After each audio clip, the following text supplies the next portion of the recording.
যশোরের ঝিকরগাছার শিওরদা গ্রাম গ্রীষ্ম মৌসুমে দারুণ কর্মব্যস্ত হয়ে ওঠে গ্রামটি। পুরুষেরা করেন হাত পাখা তৈরির কাজ আর নারীরা করেন সেলাইয়ের কাজ। এসব কাজ থেকে বছরে একটি পরিবারের আয় প্রায় ৬ লাখ টাকা। উপজেলার ২০০ পরিবার এসব কাজ করে জীবিকা নির্বাহ করেন। যশোর প্রতিনিধি শিকদার খালিদের তথ্যছবিতে ডেস্ক রিপোর্ট। বাঙালির জীবনযাপনে অতি গুরুত্বপূর্ণ হাত পাখা।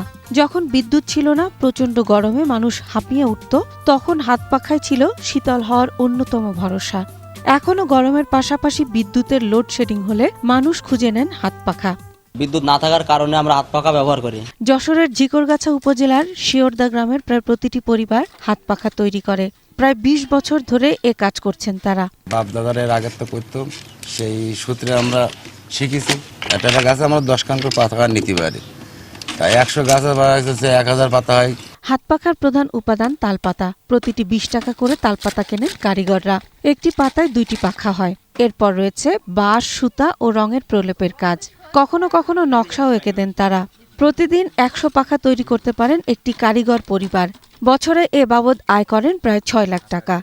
সানবিট সব দিবে সামাল। সানবিট ম্যাজিক প্রেস ডিশওয়াশিং এর মাথা ঘোরানো সলিউশন। এই গ্রামে হলে অন্য গ্রামে যাই, এভাবে করে পাতা জোগাড় করে আমরা পাতাগুলো কেটে নিয়ে আসি, এই গরমের সিজনে বাঁধি।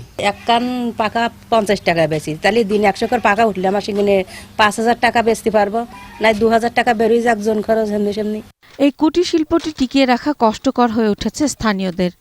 দেখে শুনে যারা পাকা ভালো বানায় তাদের কাছে আমরা পাকা কিনতে আসছি। হাত পাখা শিল্প ধরে রাখতে উদ্যোগ নেয়ার কথা জানিয়েছে প্রশাসন।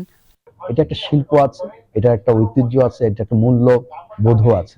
তো এটাকে আমরা ধরে রাখার একটা চেষ্টা করব। ঝিকরগাছা উপজেলার 200 পরিবার হাত পাখা তৈরি করে জীবিকা নির্বাহ করেন। Masuma Lisa, desk report, 21 television.